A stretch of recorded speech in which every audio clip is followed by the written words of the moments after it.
আসন্ন জাতীয় সংসদ নির্বাচনে পিআর পদ্ধতি বাস্তবায়ন সহ কয়েক দফা দাবিতে 3 দিনের কর্মসূচি ঘোষণা করেছে জামায়াতে ইসলামী সহ 7টি রাজনৈতিক দল। আজ কর্মসূচির প্রথম দিন রাজধানীতে বিক্ষোভ মিছিল ও সমাবেশ কর্মসূচি পালন করবে দলগুলো।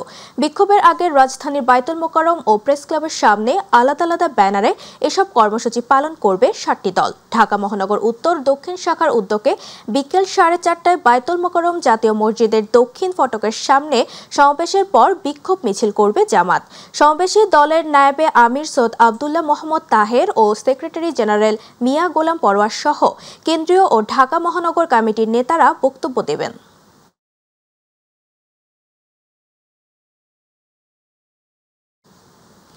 ছাত্র জনতার অভ্যুত্থান সংক্রান্ত মানবতাবিরোধী অপরাধের মামলায় সাবেক প্রধানমন্ত্রী শেখ হাসিনা ও সাবেক স্বরাষ্ট্রমন্ত্রী আসাদুজ্জামান খান কামাল সহ 3 জনের বিরুদ্ধে জাতীয় নাগরিক পার্টির আহ্বায়ক নাহিদ ইসলামের অবশিষ্ট সাক্ষ্য গ্রহণ আজ।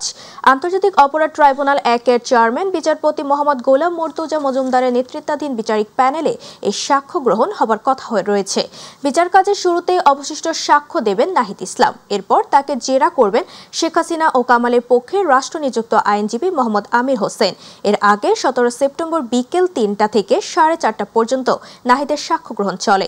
এ মামলায় নাহিদ ইসলামের জবানবন্দির পরই সাক্ষ্য গ্রহণ সমাপ্ত ঘোষণা করা হবে বলে জানিয়েছেন চিফ প্রসিকিউটর মোহাম্মদ তাজুল ইসলাম।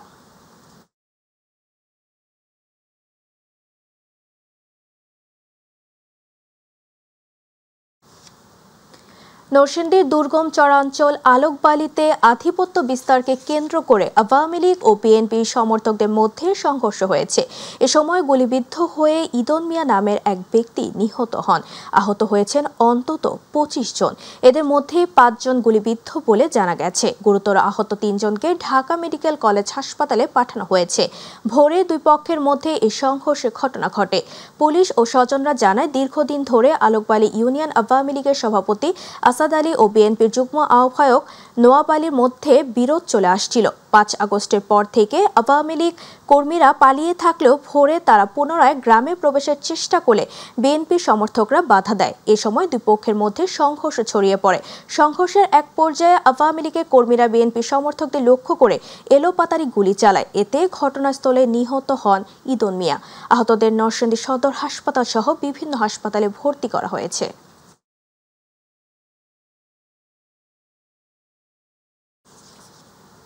দিন যত যাচ্ছে নারায়ণগঞ্জে ডেঙ্গু আক্রান্ত রোগীর সংখ্যা বেড়েই চলেছে।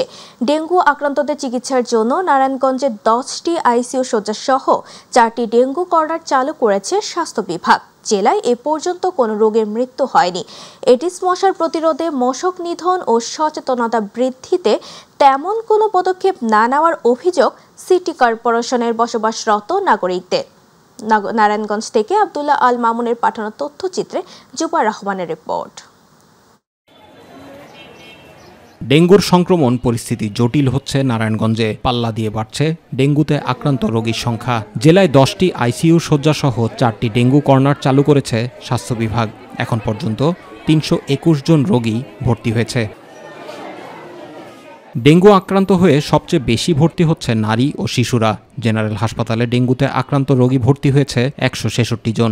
নারায়ণগঞ্জ সিটি কর্পোরেশনের 52টি স্পটে এডিস মশার বংশবিস্তার হচ্ছে বলে অভিযোগ নগরবাসীর। গতকালকে টেস্ট করার পর ধরা পড়ছে ডেঙ্গু, তারপর আজকে ভর্তি হলাম। পিছনের সাইডে ড্রেনে যত ময়লা উঠেছে ও পিছনে আমাকে জানলার পিছনে এটি পালাইছে, ওই জায়গা ভরার লেগে তো দিক থেকে হইতে পারে। মাথাটা ঘুরে বেশি, যেরকম জ্বর সেরকম পুরা ব্যথা। আমার জ্বর আর প্রচুর ঠান্ডা, মাথা ব্যথা, মানে বমি আর বমি। পরে ডেঙ্গু পরীক্ষা করলাম, দেখলাম যে পজিটিভ আসছে। এছাড়া চিকুনগুনিয়া সহ ভাইরাসজনিত শত শত রোগী হাসপাতালগুলোতে ভিড় করছে বলে জানান আবাসিক চিকিৎসক। তিনি জানান, জুলাই মাসে হাসপাতালে বহির্বিভাগে 37,000 নতুন রোগী সহ 1 লাখ রোগী চিকিৎসা নিয়েছে। ভর্তি যে পর্যন্ত রোগী আছে আমাদের এই আগস্ট মাস আজকে 12 তারিখ পর্যন্ত এখন পর্যন্ত আমাদের 166 জন রোগী ভর্তি রেখে আমরা চিকিৎসা দিয়েছি ডেঙ্গু। এখন পর্যন্ত জেলায় ডেঙ্গুর সংক্রমণ পরিস্থিতি স্বাভাবিক থাকলেও আরও জটিল হওয়ার আশঙ্কা নিয়ে কাজ করছে স্বাস্থ্য বিভাগ। আক্রান্ত রোগীদের জন্য নারায়ণগঞ্জ 300 শয্যার হাসপাতালে 2টি ও নারায়ণগঞ্জ জেনারেল হাসপাতাল 2টি ডেঙ্গু কর্নার রয়েছে। পাশাপাশি স্বাস্থ্য অধিদপ্তরের নির্দেশনা মেনে দেওয়া হচ্ছে চিকিৎসা। সকল রোগীকে আমরা এখানে চিকিৎসা সেবা দিতে পেরেছি এবং এই চিকিৎসা দেওয়ার জন্য যেসব পরীক্ষা প্রয়োজন ডেঙ্গু রোগীর সে পরীক্ষার সব ব্যবস্থা এখানে আছে। নারায়ণগঞ্জ সিটি কর্পোরেশনের 27 ওয়ার্ডে ডেঙ্গুবাহী এডিস মশার নিয়ন্ত্রণের কাজ করছে জানিয়ে প্রধান নির্বাহী কর্মকর্তা বলেন, 52টি হটস্পট এলাকা চিহ্নিত করা হয়েছে। এডিস মশা প্রজননের এ সময়কে সামনে রেখে নারায়ণগঞ্জ সিটি কর্পোরেশনের পক্ষ থেকে পরিচ্ছন্নতা ও সচেতনতা অভিযান পরিচালনা করা হচ্ছে বলে জানান তিনি। আমরা এবার একটু পলিসিটা চেঞ্জ করেছি সিচুয়েশনের কারণে, উদ্ভূত পরিস্থিতির কারণে। তো আমরা আসলে মানুষকে সচেতন করার দিকেই মনোযোগটা বেশি দিচ্ছি, আর আমাদের যে দৈনন্দিন যে কাজটা ওইটা আমরা যাতে খুব ইফেক্টিভলি করতে পারি আমরা সেই চেষ্টাটা করে যাচ্ছি। ডেঙ্গু প্রতিরোধে এ কর্মকৌশল শুধু শহর কেন্দ্রিক নয়, বরং ইউনিয়নগুলোতেও এ কার্যক্রম চালাতে হবে বলে মনে করছেন সচেতন মহল। জুবার রহমান, মাইটিভি নিউজ। সনাতন ধর্মাবলম্বীদের সবচেয়ে বড় উৎসব দুর্গাপূজা কেবল দেবীকে আহ্বান নয়, বরং জীবনের কাছে এক চিরন্তন বার্তা, অশুভ শক্তির বিনাশ আর শুভ শক্তির জয়গান। দিনাজপুর এখন সেই উৎসবের আলোয় ভরে ওঠার প্রস্তুতিতে ব্যস্ত। এই উৎসব শেষ পর্যন্ত হয়ে ওঠে মানবতার, মিলনের আর সামাজিক সম্প্রীতির প্রতীক। দিনাজপুর প্রতিনিধি মুকুল চট্টোপাধ্যায়ের পাঠানোর রিপোর্ট জানাচ্ছেন আতিকুর রহমান তিতাস। সনাতন ধর্মাবলম্বীদের সবচেয়ে বড় ধর্মীয় উৎসব শারদীয় দুর্গাপূজা কেবল দেবীকে আবাহন নয়, বরং জীবনের কাছে এক চিরন্তন বার্তা, অশুভ শক্তির বিনাশ আর শুভ শক্তির জয়গান। আনন্দের কেন্দ্রবিন্দু যদিও সনাতন সম্প্রদায়, তবুও এই আনন্দের ঢেউ ছড়িয়ে পড়ে সবার মাঝে। আসছে আমাদের দুর্গাপুজো, আমরা অনেক আনন্দ করব। আপনাদেরকে সুয়ারি আশ্রমে আমন্ত্রণ। গত বছর আমাদের এখানে অনেক সুন্দর আয়োজন হয়েছে, এবছর আশা করি তার চেয়েও বেশি জমকালো আয়োজন চলছে। এবছর দিনাজপুরে মোট 1241টি মন্দিরে পুজো উদযাপিত হবে, যা আগের বছরের তুলনায় অনেক বেশি। এই সংখ্যা শুধু প্রতিমান নয়, এটি বিশ্বাসের, এটি আস্থার আর মানুষের মধ্যে বেড়ে ওঠা ঐক্যের প্রতিচ্ছবি। আমাদের প্রতিমার কাজ প্রায় শেষের দিকে। আমাদের শিল্পী পরেশ চন্দ্র পাল, উনি খুব নিজের মতন করে এবং বহুদিন থেকে আমাদের এই প্রতিমা তৈরি করতেছে। এখানে আমরা রঙের কাজ করতেছি এবং রঙের কাজ আমাদের খুব জোরে সোরে করতে হবে, এরপরেও অন্যান্য আরও রঙের কাজ আছে। পুজো উদযাপন পরিষদ জানিয়েছে, সুষ্ঠুভাবে পূজা সম্পন্ন করতে তারা সম্পূর্ণ প্রস্তুত। এই পুজোগুলো সার্বজনীন, তো সকলের সাহায্য এবং সহযোগিতায় তারা তোলার জন্য ব্যস্ত এবং পুজো সুষ্ঠু সুন্দরভাবে করার জন্য আমরা ধর্ম মত নির্বিশেষে সকলের সাহায্য সহযোগিতায় জেলার যে সুনাম অক্ষুণ্ণ এটা থাকবে। পুলিশ, আনসার ও স্বেচ্ছাসেবকদের সম্মিলিত উপস্থিতি, এছাড়া নির্বাহী ম্যাজিস্ট্রেটের নেতৃত্বে পুলিশ, র্যাব ও আনসারের টহল থাকবে সর্বক্ষণ। মৃৎশিল্পীরা ইতোমধ্যেই প্রতিমা নির্মাণ কাজ শেষ করেছেন। হাতে গোনা কয়েকদিনের মধ্যেই তুলির আঁচড়ে প্রাণ পাবে দেবী মূর্তি। 1 মাস ধরে কাজ চলতেছে আমাদের এখানে, টোটাল 9টা কাজ হয়েছে। এরপরে কাপড় লাগাবো, তারপরে শোলা লাগাবো। আয়োজকরা বিশ্বাস করেন, নতুন বাংলাদেশে সবার সহযোগিতায় শারদীয় দুর্গোৎসব হবে শান্তিপূর্ণ ও সফল। আতিকুর রহমান তিতাস, মাইটিভি। চট্টগ্রাম বিশ্ববিদ্যালয়ের শিক্ষার্থীদের দাবির পরিপ্রেক্ষিতে কেন্দ্রীয় ছাত্র সংসদ এবং হল সংসদ নির্বাচনের মনোনয়নপত্র জমাদানের সময় একদিন বৃদ্ধি করেছে নির্বাচন কমিশন। আজ বিকেল 5টা পর্যন্ত মনোনয়ন ফর্ম জমা দিতে পারবেন প্রার্থীরা। মনোনয়নপত্র যাচাই বাছাই হবে আজ। প্রাথমিক তালিকা প্রকাশিত হবে 21 সেপ্টেম্বর। প্রার্থিতা প্রত্যাহারের শেষ সময় 23 সেপ্টেম্বর। চাকসু ও হল সংসদ নির্বাচন অনুষ্ঠিত হবে আগামী 12 অক্টোবর সকাল 9টা থেকে বিকেল 4টা পর্যন্ত। ভোট শেষে শুরু হবে গণনা। সর্বশেষ চাকসু নির্বাচন হয়েছিল 1990 সালে। এবার 35 বছর পর হচ্ছে নির্বাচন।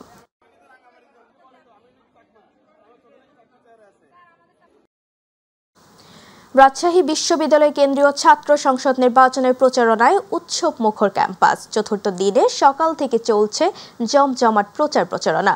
বিশ্ববিদ্যালয়ের আবাসিক হল থেকে শুরু করে বিভিন্ন বিভাগে ছুটছেন প্রার্থীরা। ভোটারদের আকৃষ্ট করতে দিচ্ছেন নানা প্রতিশ্রুতি। আবাসন সংকট, নিরাপত্তা, সাইবার বুলিং ইস্যুগুলোর উপর সবচেয়ে বেশি গুরুত্ব দিচ্ছেন প্রার্থীরা। সৌহার্দ্যপূর্ণ পরিবেশে বিভিন্ন প্যানেলের শিক্ষার্থীরা প্রচারণা চালিয়ে যাচ্ছেন। এখন পর্যন্ত কোনো পক্ষ থেকে আচরণবিধি লঙ্ঘনের কোনো অভিযোগ আসেনি জানিয়ে নির্বাচন কমিশনের আশ্বাস, অভিযোগ পেলেই প্রয়োজনীয় ব্যবস্থা নেওয়া হবে। এদিকে নির্বাচনে লেভেল প্লেইং ফিল্ড বজায় রাখার আহ্বান জানিয়েছেন জাতীয়তাবাদ শিক্ষক ফোরাম।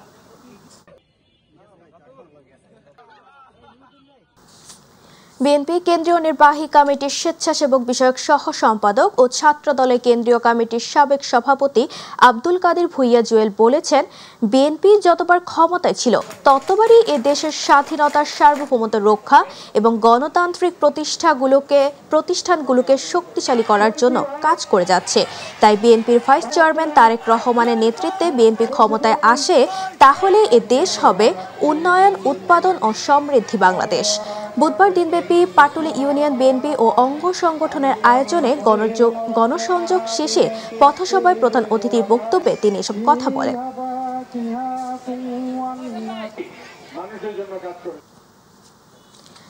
টাঙ্গাইলের মির্জাপুর উপজেলায় আয়োজন করা হয়েছে ফ্রি মেডিকেল ও চক্ষু চিকিৎসা ক্যাম্প। বুধবার দিনব্যাপী উপজেলার ছিট মাহমুদপুর উচ্চ বিদ্যালয় মাঠে এ ফ্রি ক্যাম্পের আয়োজন করা হয়। এলাকাবাসীর স্বাস্থ্য সেবার চাহিদা পূরণে উদ্যোগটি প্রশংসনীয় দৃষ্টান্ত হয়ে দাঁড়িয়েছে। দিনব্যাপী এই ক্যাম্পে অভিজ্ঞ চিকিৎসকরা সাধারণ রোগীদের পাশাপাশি বিনামূল্যে চিকিৎসা ও প্রয়োজনীয় ওষুধ প্রদান করেন।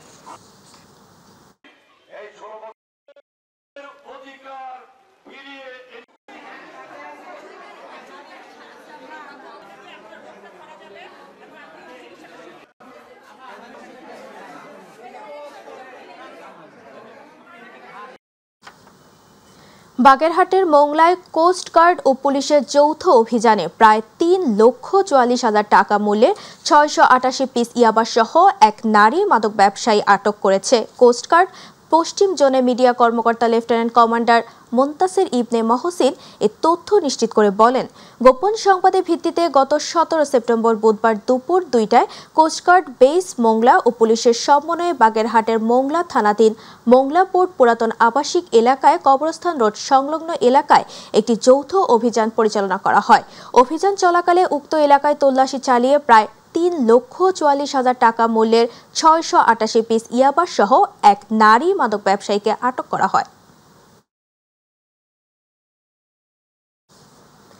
ব্রাহ্মণবাড়িয়ার আলহাজ বেগম নুরুন্নাহার কলেজের কৃতি শিক্ষার্থীদের সম্মাননা প্রদান ও নবীনবরণ অনুষ্ঠান অনুষ্ঠিত হয়েছে। বুধবার সদর উপজেলার নাটাই দক্ষিণ এলাকার কলেজ মিলনায়তনে আয়োজিত অনুষ্ঠানে প্রধান অতিথি ছিলেন সদর উপজেলা নির্বাহী কর্মকর্তা সিফাত মোহাম্মদ ইশতিয়াক ভূঁইয়া। ভারপ্রাপ্ত অধ্যক্ষ মোহাম্মদ মুহিবুল্লাহ এর সভাপতিত্বে এ সময় সিনিয়র শিক্ষক রুবি বেগম, জামাল উদ্দিন, শামিমা সুলতানা, তাপসি আক্তার সহ অন্যান্য শিক্ষক, কর্মকর্তা, কর্মচারী, ম্যানেজিং কমিটি সদস্য ও অভিভাবকরা উপস্থিত ছিলেন। অনুষ্ঠানে প্রধান অতিথির কলেজের কৃতি শিক্ষার্থীদের মধ্যে ক্রেস্ট বিতরণ করেন। পরে শিক্ষার্থীদের পরিবেশনায় মনোজ্ঞ সাংস্কৃতিক অনুষ্ঠান অনুষ্ঠিত হয়।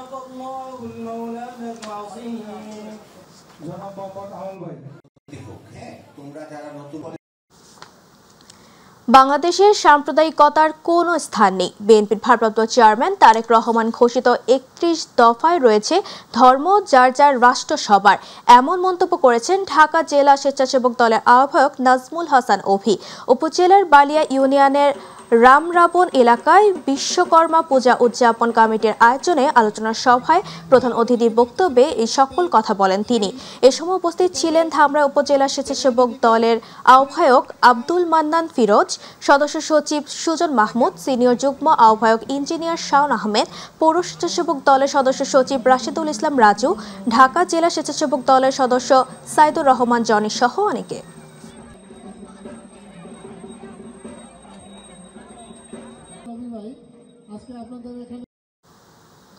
কুড়িগ্রামে গণমাধ্যম কর্মীদের সাথে জেলা প্রশাসক কুড়িগ্রাম সিফাত মেহনাজ এর মতবিনিময় অনুষ্ঠান অনুষ্ঠিত হয়েছে। মতবিনিময় সভায় কুড়িগ্রামে কর্মরত বিভিন্ন ইলেকট্রনিক্স ও প্রিন্ট মিডিয়ার সাংবাদিকগণ জেলার বিভিন্ন সমস্যার বিষয়ে জেলা প্রশাসকের অবগত করেন। এ সময় উপস্থিত ছিলেন জেলা পরিষদের প্রধান নির্বাহী ফিরোজুল ইসলাম, অতিরিক্ত জেলা প্রশাসক সার্বিক BM কুদরতি খুদা, অতিরিক্ত জেলা প্রশাসক জাকির হোসেন, প্রেস ক্লাবের সিনিয়র সাংবাদিক শফিকুল ইসলাম বেবু, সাংবাদিক হাসিবুর রহমান হাসিব, টেলিভিশন সাংবাদিক ফোরাম কুড়িগ্রামের আহ্বায়ক ইউনুস আলী, সদস্য সচিব সাংবাদিক আশরাফুল হক রুবেল, কুড়িগ্রাম প্রেস ক্লাবের ভারপ্রাপ্ত সাধারণ সম্পাদক মাহফুজার রহমান সহ অনেকে। একটা চেষ্টা করতে পারি নিজেরা কর্মসংস্থান তৈরি করার উদ্যোক্তা হয়ে। প্রতি বছরের মতো এবারও ব্রাহ্মণবাড়িয়ার ছয়বাড়িয়ায় কাশফুলের শুভ্র সমারোহ মুগ্ধতা ছড়াচ্ছে শরৎ প্রকৃতিতে। দূর থেকে দেখে মনে হচ্ছে আকাশের সাদা মেঘ যেন এসেছে ধরনের বুকে। মৃদু বাতাসে কাশফুলগুলো যেন একে অপরের গায়ে হেলে দুলে লুটোপুটি খাচ্ছে, দুলছে আপন ছন্দে। প্রতিনিধি নুরুল আরাফাতের তথ্যচিত্রে আবু সাইদ অপুর রিপোর্ট। ব্রাহ্মণবাড়িয়ার দিগন্ত জুড়ে ফোটা সাদা কাশফুল মুগ্ধতা ছড়াচ্ছে। প্রকৃতির এমন অপরূপ সৌন্দর্য উপভোগ করতে প্রতিদিন ব্রাহ্মণবাড়িয়া পৌর শহরের ছয়বাড়িয়া এলাকায় বিভিন্ন বয়স ও শ্রেণী পেশার মানুষের সমাগমে এখন মুখর বিস্তীর্ণ এলাকা জুড়ে কাশফুলের সমারোহ। প্রতিদিন সকাল বিকেলে জেলা শহরের আশপাশে এলাকা থেকে সৌন্দর্য পিপাসুরা দল বেঁধে আসেন এই কাশফুল দেখতে। কাশফুলের সমারোহে মিশে কেউ সেলফিতে ব্যস্ত, কেউ পরিবারের ছবি তুলতে ব্যস্ত, আবার কেউ ঘুরে ঘুরে উপভোগ করছেন কাশফুলের সৌন্দর্য। এ যেন মনোমুগ্ধকর পরিবেশ। যেহেতু এখন শরৎকাল, কাশবনে সবার আসা, সাদা ফুলের যে সৌন্দর্যটা আসলে ছিটিয়ে রয়েছে পুরো অঞ্চল জুড়ে। ফ্রেন্ডস এন্ড ফ্যামিলি নিয়ে আসছি, তো খুবই ভালো লাগতেছে। হাজার হাজার মানুষ আসছে, আসলে নিজের চোখে না দেখলে এত সুন্দর ওয়েদার, এত সুন্দর কাশফুল ভবন দেখতে পারতাম না। কাশফুল চারিদিকে, ছেলে মেয়েরা দূর দূরান্ত থেকে আসে সৌন্দর্য দেখার জন্য, উপভোগ করুক, তোলার জন্য সবাই আসুক, তাতে কোনো আপত্তি নাই। কিন্তু এখানে আসে কোনো অশালীন চলাফেরা বা ছেলেমেয়েরা টিকটক করা এগুলো যেন না করে। কাশফুলের সৌন্দর্য সকল বয়সের মানুষকে আকর্ষণ করে। যদিও এর আদি নিবাস রোমানিয়ায়। কাশফুলের শিকড় বা মূলের কারণে ভূমিক্ষয় রোধ হয়, তাছাড়া এর ঔষধি গুণ রয়েছে বলে জানান কৃষি কর্মকর্তা। ভূমিক্ষয় বা ভূমির ধস হতে রক্ষা করার জন্য এই ছন জাতীয় বা এই কাশফুল জাতীয় গাছের তুলনা নেই, এবং এটি সাধারণত নদীর তীরে বা বালি মাটিতে ডিপ রুটেড একটি প্ল্যান্ট, যেটা হচ্ছে অনেক স্পন্টেনিয়াসলি অনেক বেশি বীজ উৎপাদন করে এবং বাতাসে বীজ ছড়িয়ে যায়। শরতের কাশফুল শুধু চোখের প্রশান্তি নয়, মানুষের আর প্রকৃতির সঙ্গে গড়ে ওঠে এক নিবিড় বন্ধন। তাই এই প্রাকৃতিক সৌন্দর্যকে টিকিয়ে রাখা অত্যন্ত জরুরি। আবু সাইদ অপু, মাই টিভি। এতক্ষণ সঙ্গে থাকার জন্য ধন্যবাদ। এছাড়া ইউটিউবে মাই টিভি সংবাদ পেতে ভিজিট করেন youtube/mytvbdnews এবং আমাদের অনুষ্ঠান দেখতে ভিজিট করেন youtube/mytvbangla, facebook/mytvbangla। আমাদের পরবর্তী সংবাদ দেখার আমন্ত্রণ জানিয়ে বিদায় নিচ্ছেন নওশাদ তাবাসসুম। আল্লাহ হাফেজ।